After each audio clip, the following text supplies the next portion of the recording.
বলিউড অভিনেত্রী ঐশ্বরিয়া রায় বচ্চন তামিল মহাকাব্যিক সিনেমা পন্নিয়িন সেলভান এর শুটিং নিয়ে ব্যস্ত রয়েছেন।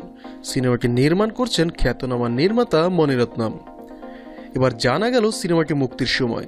ভারতীয় সংবাদ মাধ্যমের খবরে জানা গেছে আসছে বছর অর্থাৎ 2022 সালের গ্রীষ্মে মুক্তি পাবে সিনেমাটির প্রথম পর্ব। রোববার ইনস্টাগ্রামে সিনেমার একটি নতুন পোস্টার শেয়ার করেন ঐশ্বরিয়া রায় বচ্চন। সেখানেই আসছে বছরে সিনেমাটি মুক্তির ইঙ্গিত দেন ঐশ্বরিয়া। গেল সপ্তাহের শুরুতেই তামিলনাড়ুর পোল্লাচিতে সিনেমাটির শেষ লটের শুটিং শুরু হয়। এরপর শুক্রবার কয়েকটি প্যাচওয়ার্ক দৃশ্যের মধ্য দিয়ে শেষ হয় পন্নিয়িন সেলভান সিনেমার শুটিং।